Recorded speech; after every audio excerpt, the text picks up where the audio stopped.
सहस्रज्योती उजळू गाऊ अगाध तव महिमा देवा अगाध तव महिमा. सहस्रज्योती उजळू गाऊ अगाध तव महिमा देवा अगाध तव महिमा. ओवाळूया जय नारायण विष्णू परब्रह्मा जय जय विष्णू परब्रह्मा जय जय विष्णू परब्रह्मा.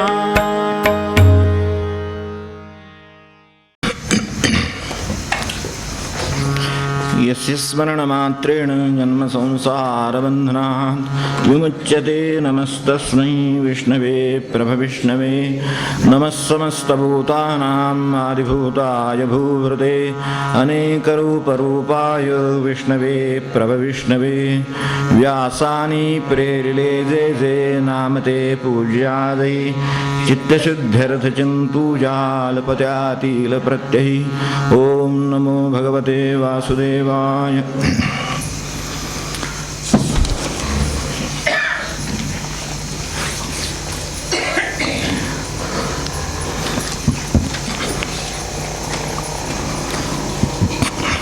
गेल्या वेळेला त्यांच्या कृपेने आपण भगवंताचं प्राणस्वरूप चिंतन केलं.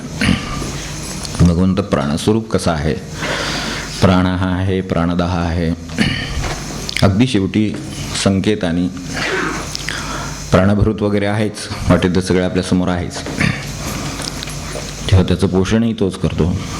तर असं त्याचं स्वरूप आणि त्याचा निर्देश म्हणजे प्रणवाह आहे, असं इथपर्यंत आपण पाहिलं. प्राणस्वरूप भगवंताचं स्मरण म्हणजे अन्य सर्व निष्प्राण पण जिवंत वाटणाऱ्या काळजा, भूतकाळ, कल्पना यांचं विस्मरण, असं लक्षात ठेवायला हरकत नाही. प्राणस्वरूप भगवंताच्या स्मरणाची दुसरी बाजू म्हणजे जे निष्प्राण आहे, ज्याच्यामध्ये प्राण नाही, जे जिवंत नाही खऱ्या अर्थाने, आपल्याला वाटतं पण प्रत्यक्षात ते जिवंत नाही, अशा काळजा, भूतकाळ आणि कल्पना भविष्याविषयीच्या, तर यांचं विस्मरण आणि नाश. किंवा हे प्राणभूत किंवा प्राण हा असं जे भगवंताचं स्वरूप आहे, त्याची दुसरी बाजू आपल्यासमोर आपण चिंतनासाठी घेतली. ती अनेक महात्म्यांना हजारो वर्ष तशीच वाटलेली आहे, चिंतनाला घ्यावी, म्हणावी. निदान एखादं नाम उच्चारता आलं तर उच्चारावं, सहस्रनाम उच्चारता आले तर उत्तमच आहे. तेव्हा म्हणून त्याचं पुण्यस्मरण हे चालू आहे. आणि ज्यांचं आज पुण्यस्मरण आहे त्या दासगणू महाराजांचं ती नित्योपासना आहे. दासगणू महाराजांच्या आपल्याला माहिती असेल की रोजचे विष्णू सहस्रनामाचा पाठ हाच उपासनेचा विषय आहे, बाकी काही विषय नाही. म्हणजे थोडक्यात नाम हाच उपासनेचा विषय आहे. त्यातल्या त्यात आपण चिंतन करून विष्णू सहस्रनाम का अधिक घेतला असेल हे आपण समजून घेतो आहोत. तर त्यांचं स्मरण करू. आज आपण माऊलींचं स्मरण सुरुवातीला केलेच आहे, आरती करून ते तेवढ्यासाठीच आहे, तर त्याची आपल्याला कल्पना आहे. त्यांनी सगळ्यांनी वाया आणि कबंथा असेल जणी सांगितलेलं आहेच आपल्याला. नामापरते तत्व नाही रे अन्यथा, हो की नाही, तेव्हा आपल्याला कल्पना आहे. त्यामुळे ते तत्व आहे हे लक्षात ठेवून आपण त्याला चिकटून राहू. कारण तत्वाला चिकटून राहिलं तर तत्वाबरोबर आपली धारणा होईल, तत्वाबरोबर आपलं पोषण होईल. अतत्व गोष्टीनं धरून राहिलो तर त्यांच्यासारखं होईल. जसं संगतीला आपण म्हणतो, त्यांच्या संगतीत राहिला तर विनाश ठरलेला आहे, त्यांच्या संगतीत राहिलाच विकास ठरलेला आहे किंवा उद्धार ठरलेला आहे, तसं हे आहे. म्हणून नामतत्व. तर आता अन्य नामांचा आजचा विचार करूया. त्यातलं भगवंताचं साक्षात दुसरं स्वरूप असेल तर पुण्य हा. पुण्य शब्दाने आपल्याला काही पुण्यकारक कृती कराव्या वगैरे असं अपेक्षित असतं, आपण त्या करतो. त्याच्यामध्ये दोन थोडे फरक आहेत, तेवढे आपण लक्षात घेऊ. मूळ शब्दाचा अर्थ पुण्य, याचा अर्थ पवित्र किंवा पावन किंवा शुद्ध, आणि शुद्ध आहे ते आनंददायक आहे. म्हणून जे असं शुद्ध आणि आनंददायक आहे, अशुद्ध गोष्टीसुद्धा काही काही वेळेला आनंददायक असतात पण त्या चिरस्थायी नसतात. तेवढ्यापुरता आनंद झाल्यासारखं वाटतं, तो आनंदाचा आभास आहे, सुख म्हणतात त्याला, आणि तो आनंदाचा आभास असतो. त्यामुळे तो टिकूच शकत नाही. तेव्हा जे टिकू शकतं ते पुण्य, ते आनंददायक आहे, शुद्ध आहे, ते आनंददायक आहे, आणि त्याला पुण्य हा असं म्हटलेलं आहे. ते पुण्य हे भगवंताचं स्वरूप आहे. तर ते आपल्याला कसं लक्षात घेता येईल? आपल्यासमोर नेहमी पुण्य म्हणजे काय असतं की पुण्यकारक कृती, म्हणजे त्यामध्ये 2 भाग आहेत. जसं आपण मागे उपनिषदाच्या सुरुवातीला धार्मिक आणि आध्यात्मिक असे 2 भाग पाहिले होते, तर ते आपल्या लक्षात असतील. तर त्यानुसार काही कृत्य आहेत, उदाहरणार्थ म्हणजे कर्म आहेत, दान आहे, तप आहे, यात्रा आहेत किंवा परोपकार आहे. ह्या सगळ्या वस्तू चांगल्याच आहेत, म्हणूनच त्या शास्त्राने घेतलेल्या आहेत. ह्यात काही दुमत नाही आहे. ते आपल्याला त्याबद्दल काही म्हणायचं नाही आहे. फक्त हा पुण्याचा आपल्याला करता येण्यासारखा भाग म्हणून त्यांनी ते सांगितलं. त्याला काहीतरी निश्चित स्वरूप देता येतं. शास्त्र हे असे आराखडे करून ठेवलेले आहेत किंवा एक रस्ते करून ठेवले आहेत की ज्याच्यावरून चालता येतं. माणसाला एकदम तत्त्वनी गाठता येतं, मग त्याला रस्ता चालता येतो, मग तो जातो शिखराकडे आपोआप. तर तसं हे आखून दिलेले रस्ते आहेत. त्या रस्त्यावरचे हे मार्ग आहेत, त्या वेगवेगळ्या त्या जे काही रस्ते चालले आहेत त्याच्यावरचे हे आणखीन जायला आपल्याला वाटा आहेत. म्हणा दान आहे, तप आहे, यात्रा आहेत, परोपकार आहेत वगैरे वगैरे. आपण बघितलं ते सगळं.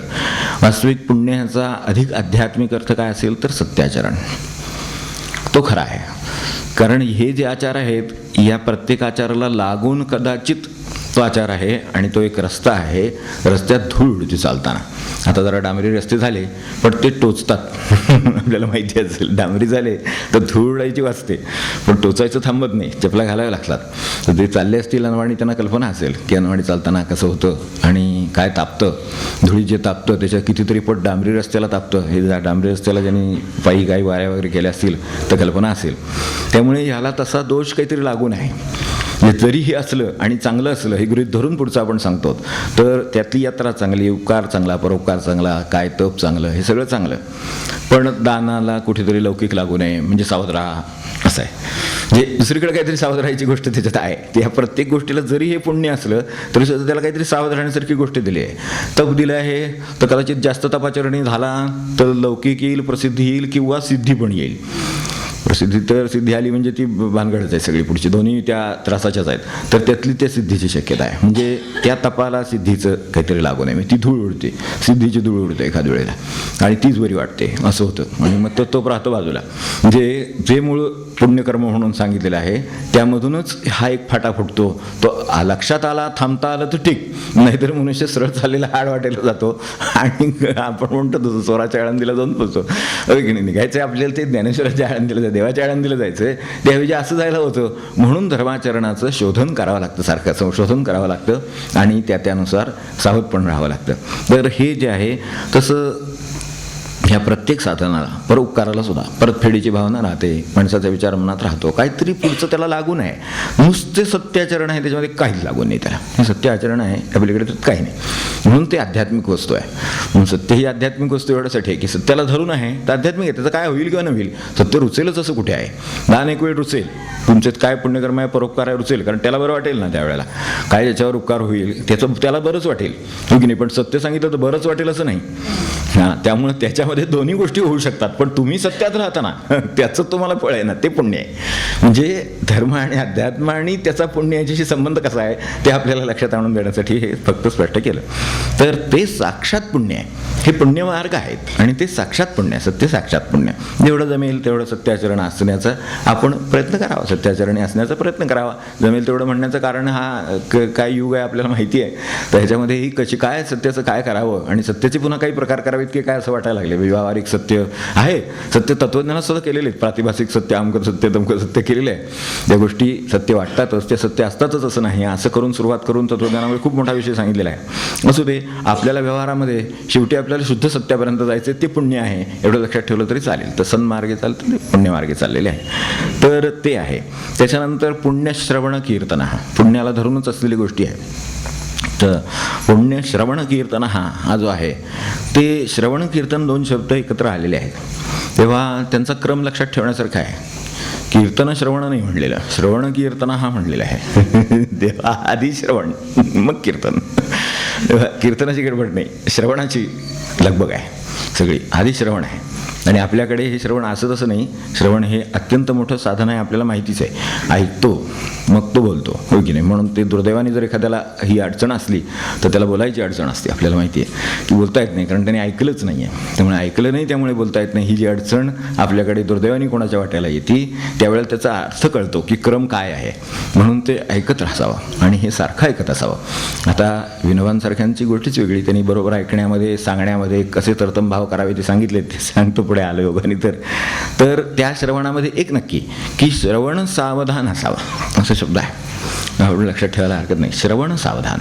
नुसतं श्रवणचं गाव कानावर पडतच असतं. रस्त्यात गेलं तर कानावर किती गोष्टी आपल्या पडतात. श्रवण कराव्या का नाही याला तसा पर्याय नाही आपल्याकडे, कारण हेच असं आहे. एक वेळ डोळे मिटता येतील, काय करणार. कानावर पडतं ना. काही काही वेळेला आपल्याला ऐकावंसं वाटत नाही. कुणी चांगलं सांगितलं तर अजिबात वाटत नाही. घरातल्यांचं तर त्याच्यापेक्षा वाटत नाही. आता काय करावं यातलं. म्हणजे ते श्रवणाचंच इंद्रिय असं दिलेलं आहे की ज्याच्यामध्ये काय आपली सोय नाही आहे. ते वेळोवेळी घालतात लोक काहीतरी, ते अडकवायला पण मिळतं अलीकडे असं. तर म्हणजे त्यांनी बंद होतं ऐकायचं वगैरे असं पण असतं. पण तात्कालिक गोष्टीत किती वेळ घालणार नाही का. पाण्यात पोहणारच असतं, ते कानात पाणी जाऊ नये म्हणून काहीतरी घालून पाण्यात उडी मारतं वगैरे. तर तसं थोडा वेळ पुरतं ठीक आहे, किती वेळ पाण्यात राहणार. तशी अडचण आहे. त्यामुळं ते परमेश्वराची याची इच्छा आहे की ते तसंच राहू द्या. श्रवण हे आद्य साधन असल्यामुळे त्याला बंद करण्याची सोय नाही आहे. शेवटच्या क्षणापर्यंत ऐकण्याची तयारी असावी. हां, हे त्यातली गंमत आहे. माणसाला असं वाटतं पुढं पुढं आता मला कोणाचं काय ऐकायची गरज नाही. कारण का आता मी इतकं ऐकलेलं आहे. कोणी 25 वर्ष ऐकलं म्हणून त्याला तसं वाटतं, कोणी 50 वर्ष ऐकलं म्हणून तसं वाटतं. 80-90च्या पुढं काय बोलायचं कामच नाही, तो ऐकत आहे. आणि बहुधा ऐकू येत नाही म्हणा, पण तरीसुद्धा यावं असं वाटतंच ना. तर ते पुढे ऐकायचं काही गरजच वाटत नाही. पण परमेश्वरानं ही व्यवस्था ठेवली नाही आहे, हो की नाही. श्रवण आहे, कीर्तन ठेवलं आहे. तर कीर्तन एक वेळ बंद होऊ शकतं. समजा नाहीच बोलता आलं तर करणार काय, हो की नाही. आवाज बसला, बोलता येत नाही माणसाला. अगदी जरी मनुष्य ह्याचा असला, समजा अगदी तरुण असला तरी सुद्धा नाही सर्व इंद्रिय चाललं तर काही करता येत नाही. म्हणजे बोलणं सुद्धा आपल्या हातात नाही. तर महाराजांची गोष्ट आपल्या लक्षात आली असेल. ते भानूनं सांगितलं होतं वगैरे, तुम्ही आज निरूपण करावं वगैरे. ते म्हणणे मला सवड नाही, मला जायचं आहे वगैरे. ते आपल्या लक्षात असेल सगळं. तर माझं कॉलेजचं लेक्चर आहे त्यामुळे मला जमणार नाही. तर बरं म्हणले, ठीक आहे म्हणले महाराज. आणि संध्याकाळी आपलं निरूपणाच्या वेळेला हजर झाले की म्हणले अहो काय झालं. सकाळी म्हणले लेक्चरला निघालो, आवाजच बसला. आता काय लेक्चर देणार आपण. आवाज जर बसलेला आहे तर तिथे लेक्चर शक्य नाही. शेवटी कॉलेजला चिठी पाठवली म्हणले की मला काय येता येत नाही आहे. चिठी दिली आणि संध्याकाळी इकडे यायच्या वेळेला आवाज सुटला. हे महाराज असंच करू जाणे बा. आणि ही लहानसहान व्यक्ती नव्हे, म्हणजे प्रोफेसर भानू ही लहानसहान व्यक्ती नव्हे की ज्यांचं नाव आहे, जेवढं अभ्यास आहे प्रचंड गीतेवरच्यावर ते आपल्याला माहिती असेल.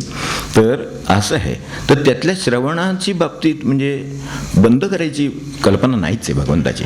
श्रवण चालूच ठेवायची इच्छा आहे, चालूच असावं. कारण काळ पुढे जातो, अर्थ नवीन शोधावे लागतात. अनेक वेळेला परिस्थितीनुसार नवीन व्याख्या तयार होतात, परिस्थितीला अनुकूल अशी साधनं निघतात. तर ही सगळी आता नको का श्रवण करायला. काही आमच्या काळात तसं होतं म्हणून बसून चालेल, तसं नाही चालणार. या काळात काय आहे, त्यातलं काय अनुकूल आहे, मला काय करता येण्यासारखं आहे, ते श्रवण करीतच राहिलं पाहिजे. त्यामुळे श्रवणाला कुठेही ये नाही. म्हणून त्या बाबतीत फक्त एक आहे की बंद करायची कल्पना कुठे नाही. म्हणजे भगवंताची मुळात योजना. तर नयन श्रवण दोन आत्ता आपण पाहिलं, तर तसं ती कल्पना नाही आहे. त्याच्यातलं दोन्ही दिली असली तरी सुद्धा डोळे बंद करायची व्यवस्था आहे. नयन श्रवण दोन ह्यातले नयन बंद करायची सोय आहे. ते पण एक इनपुट आहे. तो बंद करायची सोय आहे. डोळे मिटता येतात माणसाला, मिटतात नव्हे, मिटता येतात म्हणजे ते आधी महत्त्वाचं. हो, कान सुद्धा मिटतातच की शेवटी, ते नव्हे, त्याच्या आधी आहे. त्यामुळे ते बंद करावं अशी इच्छा आहे भगवंताची की काही नसेल पाहण्यासारखं तर पाहू नका असं त्याचं म्हणणं आहे. हे योग्य नाही आहे, इनपुट चांगला नाही आहे, तर बंद करा, TV बंद करा आपल्या भाषेत आजच्या, अशी परिस्थिती आहे. तर ते त्याची इच्छा आहे त्याची. पण श्रवणाच्या बाबतीत मात्र तसं केलेलं नाही. आता जर तसं नाही आहे तर मग आपल्यावर जबाबदारी ठेवली असा त्याचा अर्थ झाला. कारण सगळंच ऐकण्यासारखं कुठं आहे, नुसतं नाही का. म्हणजे आता तुम्ही श्रवण दक्ष, श्रवण सावध, तर श्रवण सावध राहा असं त्याचं म्हणणं आहे. तर श्रवणाचं खूप विस्तार आहे. आपण काय करावं, त्याच्यातलं काय ऐकावं हा ज्याचा त्याचा प्रश्न आहे. श्रवण म्हणजे काही असंच नुसतं नाही आहे, डोळ्या असं इनपुटच आहे. त्यांनी वाचनाच्या मार्गाने होतं. तो श्रवणाचा दुसरा सेकंडरी प्रकार आहे की ज्याच्यामध्ये श्रवण हा प्रत्यक्ष आहे, पण ह्याच्यामध्ये थोडंसं प्रत्यक्ष का विना श्रवणच आहे. काय लिहिले आपण ज्ञानेश्वरी वाचतो त्यावेळेस ज्ञानेश्वरी ऐकतोच एका अर्थाने, हो की नाही. तर ती आता सोय झाली किंवा शक्य झालं, हा मार्ग निघाला म्हणून आपण हे सगळं लिहून ठेवलेलं आहे ते वाचतो. हे सगळे मार्ग ठीकच आहेत, फक्त त्यातलं योग्य अयोग्य, आवश्यक अनावश्यक आपल्या ध्येयाला अनुकूल प्रतिकूल हा विचार करण्याची सावधानता असणं म्हणजे श्रवण दक्ष असणं. तर श्रवण दक्ष असावं, मग हे श्रवण पुण्य होऊ शकतं. तोपर्यंत ते पुण्य होत नाही, म्हणून पुण्याचा त्याचा संबंध आहे. तर आपण तसं जर करायचं असेल तर, आणि ही कल्पना आजची नाही आहे, पूर्वीच्या काळामध्ये श्रवणामध्ये अनेक गोष्टी कानावर पडणार. जसं श्रवण होतं, आपण म्हणत नाही का साध्या भाषेत कान किटले, आता ऐकून ऐकून कान किटले, म्हणजे तुम्ही म्हणता का नाही मला माहिती नाही आता हे, पण अजून थोडा वेळ आहे, 10-15 मिनटं घरचं करून द्या, इथला विचार करू. पण ऐकून ऐकून मनुष्याला कंटाळा येतो, कान किटले म्हणतो आपण. म्हणजे ते काय झालं नक्की, तर असं खूप, आता आपलं तर काहीच नाही व्यवहार हो, ते राजांचं वगैरे काय असेल, किंवा मोठमोठे जे नेते मंडळी असतील, अमुक असतील, तर त्यांचं काय असेल, जे राज्यकर्ते असतील त्यांचं काय असेल. पण राजांनी सुद्धा असल्या सगळं श्रवण त्यांना करणंच भाग आहे, म्हणून काही उत्तम श्रवण करण्यासाठी म्हणून दरबारी माणसं होती ठेवलेली. ती दरबारातच असली पाहिजे तसं नाही, राजा जाऊन त्यांच्याकडे श्रवण करीत असे, अशी पद्धत होती. जनकासारखे मोठे राजे आहेत तरीसुद्धा श्रवणाने इतक्या दर्जाला पोचलेले आहेत की त्यांनी श्रवण करायला बोलावणं हा मान आहे, त्या ज्ञानी माणसाचा मान आहे.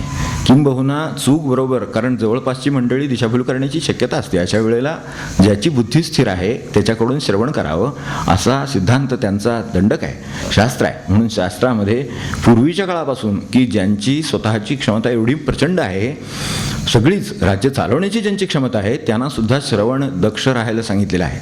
काय ऐकलंय जनरल ते सगळं तुम्ही गाळून घ्याच, तुमची बुद्धी वापराच, पण त्याच्याबरोबर जे सत आहे, जे पुण्यकारक आहे, त्याचं नित्य श्रवण करीत राहा, तर बुद्धीला बरोबर दिशा मिळेल. म्हणून त्यांच्याकडे सुद्धा ही पद्धत श्रवणाची, म्हणजे जुन्या काळामध्ये. म्हणून रामाच्या राज्यात सुद्धा वसिष्ठांकडून श्रवण आहे, सगळ्या प्रत्येकाच्या राज्यात आहे. जनकाच्या ठिकाणी तर किती लोक आले आणि किती श्रवण हे करून गेले, सांगून गेले श्रवण करण्यासाठी, याची तुलना नाही, अशी परिस्थिती आहे. आपल्याकडे वनवासात माहिती आहे की धर्मराजाचं सुद्धा श्रवण सतत चालू आहे, म्हणून त्यातून हे आपल्या पदरात पडलेली रत्न आहेत सगळी. त्याला जे व्यासाने येऊन सांगितलं, त्याला आणि कोणी येऊन सांगितलं, हे जे मुनींनी येऊन सांगितलं, कोणी त्यांची तत्त्व त्यांना साक्षात्कार झालेली आहेत, ती त्यांनी येऊन सांगितली, कारण यांची अशी इच्छा आहे की उत्तम श्रवण करीत असावं सतत.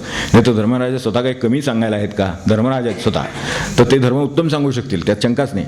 पण तरीसुद्धा श्रवण चालू ठेवलेलं आहे त्याने. ते श्रवण हे साधन आहे त्याचं. आणि म्हणून, पण आता तसं बरंचसं असत नाही, शक्यतो चांगलं बोलणारे जवळ असावेत असं वाटतं. आता हे आजचा काळ कुठून कुठे आला ते बघा. शिवाजी महाराजांच्या काळात सुद्धा उत्तम श्रवण करण्यासाठी जी ज्ञानी किंवा हे आहेत, दक्ष सावध अशी माणसं आहेत, त्यांच्याकडून श्रवण करण्याची पद्धत महाराजांच्या काळापर्यंत आहे. शिवाजी महाराजांच्या काळात सुद्धा आहे, पुढे सुद्धा आहे, तशी सुद्धा अजून सुद्धा असेल. कोणीतरी श्रवण असे करत असतील की जे अप्रियमपी पथ्यम, ते जे काय आहे ना, ते तसं जर असेल तर ते ऐकलं पाहिजे, कारण का त्याच्यात शेवटी हित आपला आहे. तेव्हा पुण्यमार्ग चालायचा असेल तर जे चुकीचं आहे ते बरोबर आहे हे सांगणारा मनुष्य असला पाहिजे. म्हणून श्रवणाची कायम गरज मानलेली आहे. आणि आपल्या दृष्टीने श्रवण हे साधन असेल, कारण काय आहे, राजांना हा दंड का घालून दिला शास्त्रामध्ये, सामान्य माणसाकडून श्रवण चुकलं तर घरातल्या घरात घोटाळा होईल, राजाकडून श्रवण चुकलं तर सगळ्या राज्याचा घोटाळा होईल. त्यामुळं त्यानं तटस्थपणे आणि असंच सांगणारा, किंवा जो शुद्ध बुद्धीने सांगेल, जो त्याची ही न करता, खुचामत न करता जे सत्य आहे ते सांगेल, कारण पुण्य सत्य आहे आपल्या दृष्टीनं, तर ते सत्य सांगेल, असा त्याच्याजवळ ठेवण्याची त्याची पद्धत होती. आणि ती त्यांना आज्ञा आहे. आपण याच्यावरून समजून घ्यावं काय करायचं ते. कारण ते कोण कसा असतो, आपल्याकडे कोणा रेषा काढतो ना, रेषांचे कोण छोटे छोटे काढतात, त्यावेळेला 5 अंशाचा कोण, 10 अंशाचा कोण, काहीतरी तर कानात एवढंसं काहीतरी पडतं 5 अंशाचं. पण राजाच्या पातळीवर ज्या वेळेला ते जातं 5 अंश, त्यावेळेला संबंध राज्य पुढे, त्या रेषा वाढल्यानंतर काय काय कव्हर होतं त्याच्यात. रेषेच्या सुरुवातीला काय असतं, एवढीशी जागा असते, पण जेव्हा ते कोणाच्या रेषा वाढतात त्यावेळेला जे मोठे रेष होत जाते, जितकी मोठी होत जाईल तितकं त्या चुकीच्या श्रवणातून निर्माण झालेलं ते वाढणार सगळं पुढे. ते हे लक्षात घेतलेले त्यांनी, म्हणून त्यांना सांगितलं. त्यामुळे नुकसान मोठं होतं, छोट्या पातळीवर छोटं होतं, राजाच्या पातळीवर मोठं होतं, असं लक्षात ठेवून आपण श्रवणाकडे बघावं. तेव्हा राजाच्या श्रवणाचं नुकसान म्हणजे प्रजेवरची भयानक आपत्ती असं समजायला हरकत नाही. ते चुकीचं श्रवण झालेले त्याचे परिणाम आपल्यासारख्या प्रजेला भोगावे लागतात, हे आपण आजही पाहू शकतो.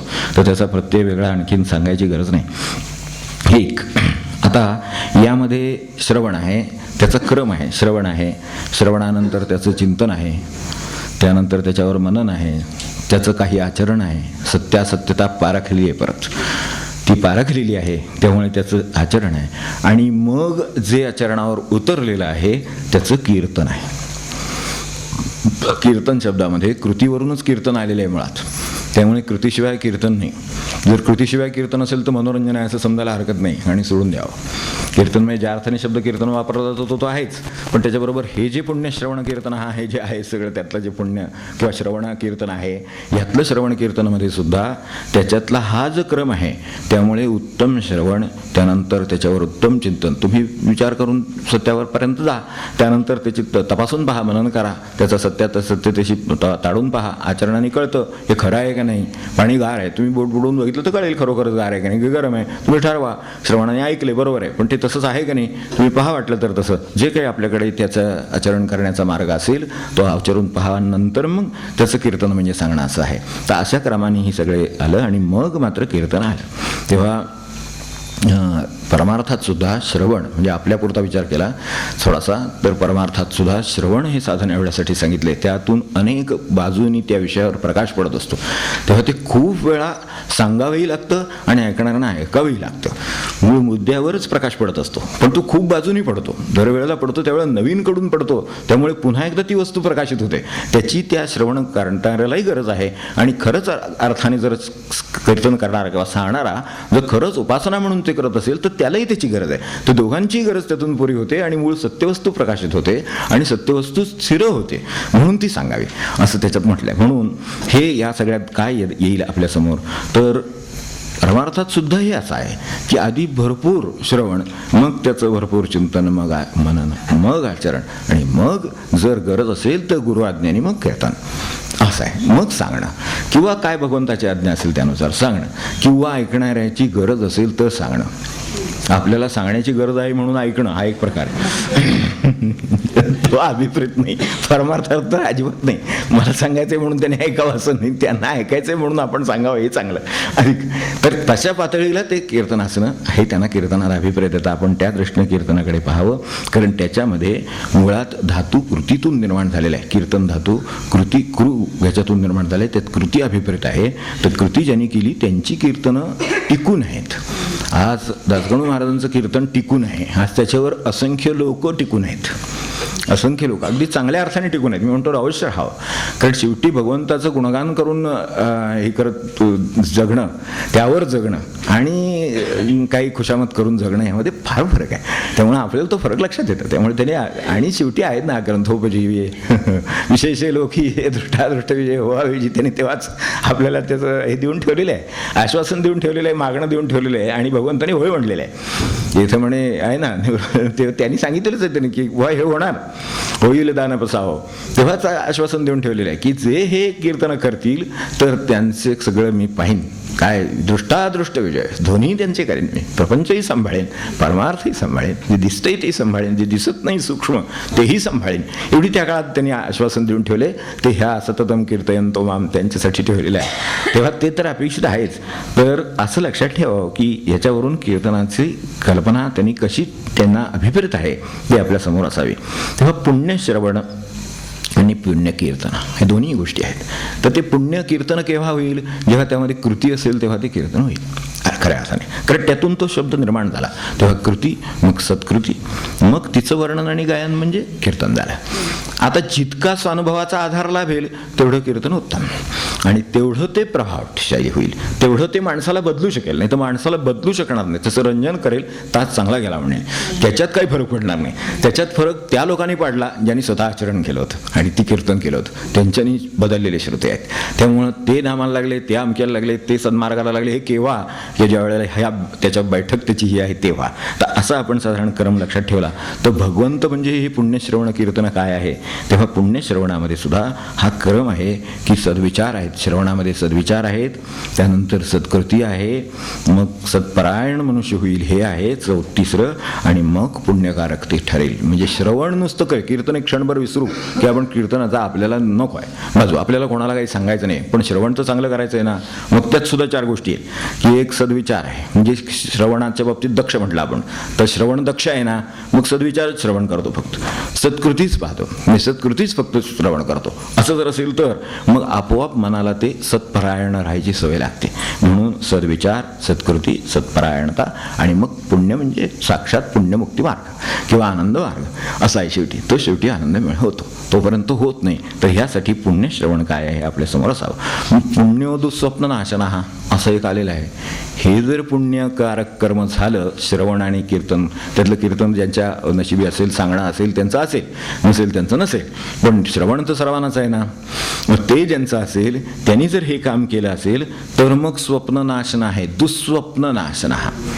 मुळात स्वप्ननाशच आहे खरं म्हणजे अभिप्रेत, पण त्यातल्या त्यात दुःस्वप्न तरी पडू नये, चांगली पडत राहावेत एवढं तरी आहे. आपल्याला वाटतंच की, आणि स्वप्नाशिवाय कोणाची रात्र जाते होई की नाही. फार थोड्या लोकांची, अगदी काही स्वप्न नाही वगैरे, निस्वप्न असेल तर चांगलं आहे. ते असेल तर फार चांगलं चित्ताची स्थिती आहे, दादर्श होतं ते. तर स्वप्नामध्ये स्वप्नच मुळात काय आहे ते आपण समजून घेऊ. स्वप्नाचा काय विषय आहे ते 4-5 गोष्टी आहेत, आपल्या डोळ्यासमोर असल्या तरी चालतील. एक, कदाचित ते फिजिकल डिसऑर्डर असते, म्हणजे फिजिकल म्हणजे शारीरिक बिघाड असतो, त्याचाही स्वप्नाचा संबंध आहे. तर त्यामुळे शारीरिक बिघाड आहे, उदाहरणार्थ अपचन आहे, हे आहे, काही पोटाची तक्रार आहे, काय कशाची तक्रार आहे, मेंदूची तक्रार आहे, तर त्यामुळे स्वप्न होऊ शकतात. त्याच्या पुढचे मानसिक बिघाड आहेत, त्यामुळेही स्वप्न होऊ शकतात. त्या शारीरिक बिघाड, मानसिक बिघाड, नंतर हवे नको पण हा तिसरा प्रकार, हाही स्वप्नात येतो. म्हणून ज्या हव्याशा गोष्टी त्या स्वप्नात एकदम झाल्याच आहेत असं वाटतं, आपलं नावच आलं तिथे एकदम हो पेपरमध्ये वगैरे असं काहीतरी, आणि ते सत्कार करतायत आणि लोक असे उभे आहेत वगैरे, असं एकदम दिसतं काहीतरी असं हवे नको पण, तर ते त्यातलं ते एकदम झालंच आहे असं वाटतं, हो की नाही. तर असं ते जसं निवडून आलोच आहे असं वाटतं एकदम, तसं ते आहे एकदम, असं वाटतं की झालंच. तर तसं ते काय होत, जसं जागं झालं की अर फॅन बंद पडला वगैरे असलं काही, तर हे असलं काहीतरी असतं. तर ते त्याचं हवे नको पण आहे ना, ते सुद्धा स्वप्नात हे होत असतं, रिफ्लेक्ट होत असतं. तर त्या दृष्टीनं शारीरिक बिघाड, मानसिक बिघाड, हवे नको पण, नंतर वारंवारता म्हणजे चिंतन किंवा वारंवारता, फ्रिक्वेन्सी किती आहे, कोणत्या गोष्टीचा विचार करण्याची आपली फ्रिक्वेन्सी किती आहे, किती वेळा ते मनात आणाल, ते तितकं ते स्वप्नात जाईल पुढे, का ते पर्क्युलेट झालं, आज झाले.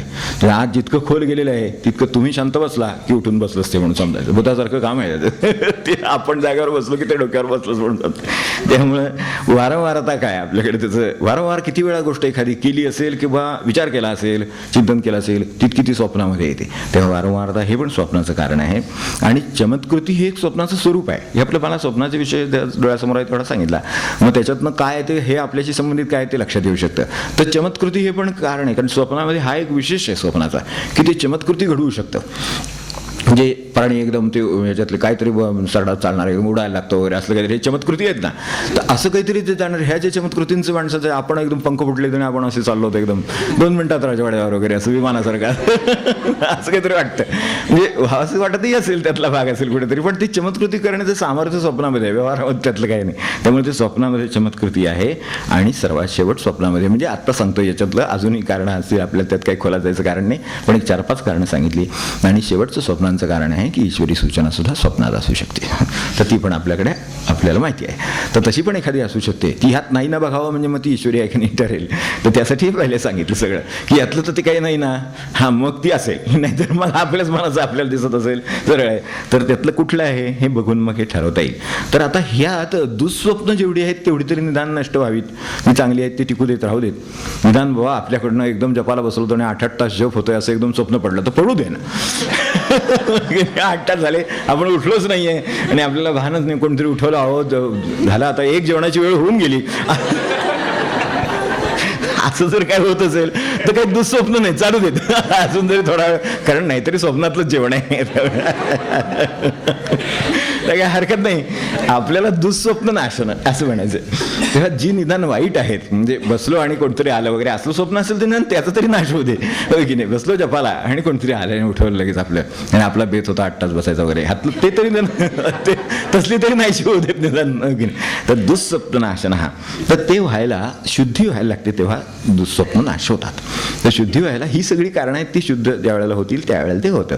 तर त्याचे आपले जे चित्त आहे, म्हणून चतुरात्मा भुवन भगवंत जो आहे ना तो खरं म्हणजे आत्मस्वरूपच आहे, फक्त त्याचं एक आपल्याला कळणारं स्वरूप म्हणून चतुरात्मा सांगितलेलं आहे. तर आपल्याकडे जे 4 गोष्टी आहेत, मन बुद्धी अहंकार चित्त, ह्या ज्या 4 गोष्टी आहेत, ह्या जितक्या शुद्ध राहतील तितकी दुःस्वप्नांचा नाश होतो. हे जितकं शुद्ध आहे तितकं त्या त्या ठिकाणी आपल्याला हे दिसेल. मन बुद्धी अहंकार आपल्या भाषेमध्ये, अगदी सोप्या भाषेमध्ये शरीर आहे, आपल्या कृती आहेत, त्याला मिळणाऱ्या प्रेरणा आहेत, ज्यातून मिळतात ते साहित्य आहे सगळं, म्हणजे आपलं प्रारब्ध वगैरे सगळं त्याच्यात आलं. आणि इकडे मेंदू आहे, याची जेवढी शुद्धता होईल, म्हणजे मी आता त्याची दुसरी 4 सांगितली आजच्या काळातली, ही पूर्वीच्या अत्यंत शास्त्रीय कारणं त्याची सांगितलेली, शास्त्र नुरूप अशी सांगितलेली, ही अनुभवाची सांगतो, आजच्या काळाला धरून सांगतो वाटलं तर, की मन बुद्धी अहंकार चित्त हे जसं आहे तसं मन बुद्धी अहंकार चित्त ही 4 गोष्टी हे चतुरात्मा भगवंत आहेच आहे. पण ह्या सगळ्याला आपण म्हणतो साक्षीच आहे, हे सगळं करतो पण तो साक्षी आहे. तर तसा तो आहे, तर त्याच्यातून आपली जी स्वप्न निर्माण होतात त्याची ही 4 महत्त्वाची कारणं असतात. मनातून निर्माण होतं, चित्तातून निर्माण होतं, म्हणून ते म्हणतो ना आपण खोल गेलं वगैरे, ते सगळं त्यातच. तर त्याची काय निश्चित स्वरूपाची कल्पना आहे, तर शास्त्राची कल्पना या 4 शुद्धीमध्ये आहे. तर त्यातले मनशुद्धी, चित्तशुद्धी, बुद्धीची शुद्धी, अहंकाराची शुद्धी असं जर झालं तर ही दुःस्वप्न नाश आपोआप होतो, किंबहुना स्वप्न नाशच होतो, आणि मग ती माणसाला निस्वप्न झोप आपण म्हणतो तशी लागते. आता ह्याचं नवीन आजच्या पद्धतीमध्ये काय होईल, तर शरीराला धरून असलेल्या गोष्टी, कृती, त्याला देणाऱ्या प्रेरणा देणाऱ्या गोष्टी आणि मेंदू, या सर्वांचं जर समजा हे चतुरात्म स्वरूप जर भगवंताचं ओलांडलं, कारण ह्या गोष्टी असल्याशिवाय आपले व्यवहार चालत नाहीत. व्यवहार जे आहेत त्याचे ते शरीरावर चालले, कृतीवर चालले, प्रेरणेवर चालले आणि मेंदूवर चालले, ह्या 4 गोष्टीवर चाललेल्या आहेत. ह्या चतुरात्मा भगवंत आज जो आपल्याला प्रत्ययाला येऊ शकतो, तर त्या सगळ्यात प्रत्ययाला येणाऱ्या गोष्टी जितक्या शुद्ध राहतील तितका चतुरात्माच आहे. तो सगळ्या रूपाने वावरतोच. काही स्वप्नही माणसाला लागतातच. जागेपणी काहीतरी स्वप्न माणसाच्या डोक्यात असतात म्हणूनच तो तिथे पोचतो ना जाऊन. आपले व्यवहार कसे आहेत, काहीतरी स्वप्न आहे, अनेकांनी आता स्वराज्याचं स्वप्न आहे, अमक्याचं स्वप्न आहे. काही देशात म्हणजे आपापल्या कोणकोणत्या पातळीवर जशी आपली स्वप्न असतील तशी ती साध्य करायचा मनुष्य प्रयत्न करतो ना, ती सुद्धा शुद्ध लागतात. पुन्हा ती शुद्ध असली तर ती साध्य करणं योग्य, अशुद्ध असतील तर अयोग्य, ते आपला नाश करतात शेवटी. तर अशा तऱ्हेची ही स्वप्न कल्पना ह्यात आहे, आणि तीही या विष्णू सहस्रनामात आहे.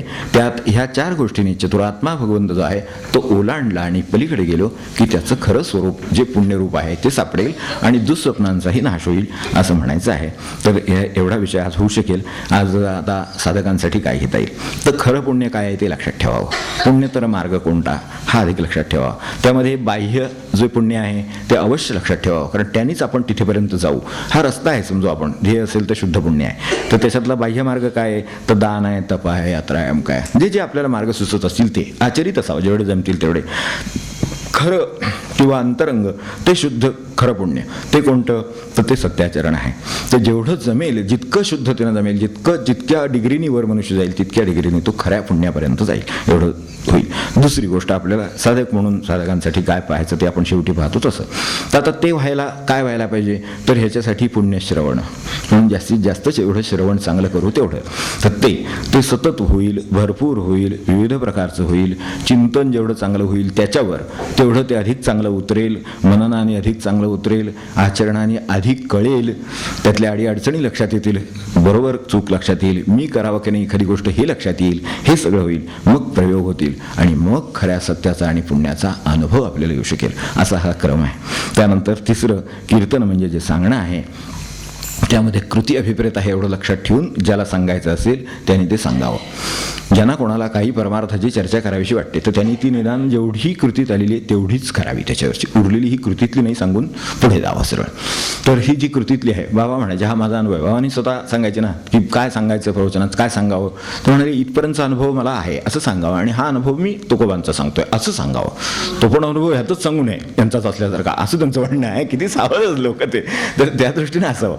आणि ते श्रवणाच्या बाबतीत जे परमार्थ आहे तो, म्हणजे ज्यांना कीर्तनाच्या बाबतीत जो परमार्थ आहे तो, त्याची त्यांनी 2 हे पण सांगितले, प्रमाणही सांगितले. परमार्थच असेल तर त्यातल्या त्यात सांगायचंच लागला तर, म्हणजे ज्यांना सांगायचं वाट्याला आलेलं आहे त्यांचं ते सुद्धा प्रारब्धत असते एखाद्याच्या, की त्याच्या वाट्यालाच कीर्तन आलेलं असतं, त्याच्या वाट्यालाच ते काय प्रवचन आलेलं असतं. असं ज्याच्या वाट्यालाच आलेलं आहे त्यांनी करावं. आता त्याचाही नाईलाज आहे. ज्याच्या वाट्याला श्रवण आलेलं आहे, ज्याच्या वाट्याला आणखीन काय कर्तव्य आलेली आहे, ते जसं आहे तसंच हे पण आहे. तर तसंच समजा ते प्रारब्धात असेल, म्हणजे टळत नसेल तर ते करायला हरकत नाही. फक्त त्यात सुद्धा ते पारमार्थिकच असावं, व्यावहारिक आणखीन काय करू नये.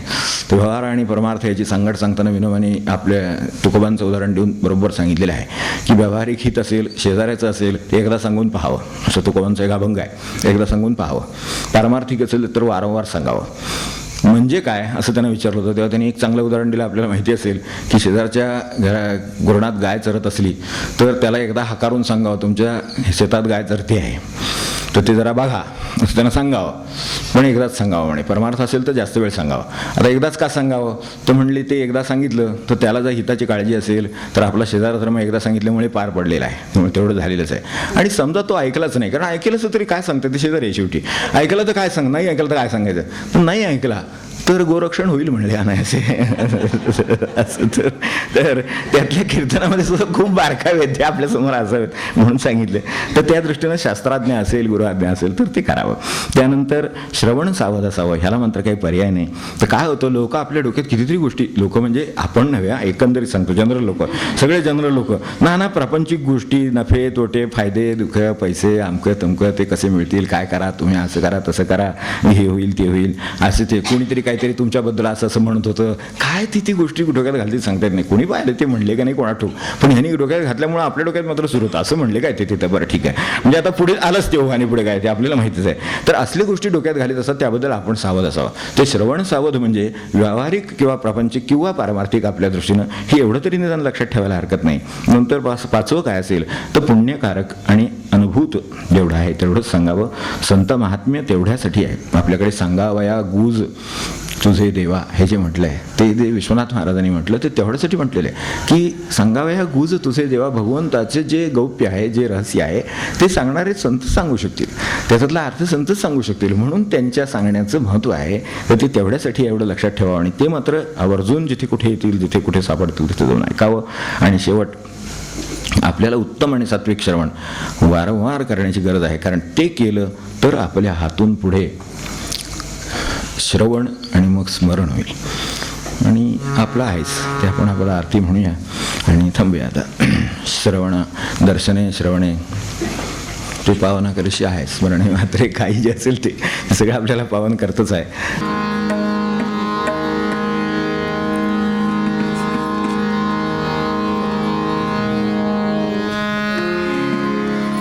ही ओढ कुठून तू लाभिली भक्तीची, ही ओढ कुठून तू लाभिली भक्तीची, हे भाग्य उजळले साग दिली देवाची, हे भाग्य उजळले दाग दिली देवाची, माळावर कलीच्या बाग तुझी सत्याची, माळावर कलीच्या बाग तुझी सत्याची, या भक्त जगती भक्षण भक्तांदेशी,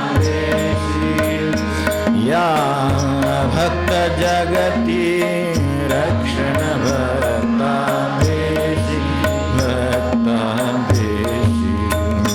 जय पांडुरंगा विठ्ठला सखया, जय पांडुरंगा विठ्ठला सखया, ये अपात्र कुणीवा पात्र तुझ्या पायाशी, ये अपात्र कुणीवा पात्र तुझ्या पायाशी, तू दर्शन मात्रे स्मरणे पावन करीशी, तू दर्शन मात्रे स्मरणे पावन करीशी, जे प्रेमळ दुर्लभ संत हृदय तू धरीशी, जे प्रेमळ दुर्लभ संत हृदय तू धरीशी, दे पात्र दीना थारा तव पायाशी, दे पात्र दीना थारा तव पायाशी, तव पायाशी, जय पांडुरंगा विठ्ठला सखया,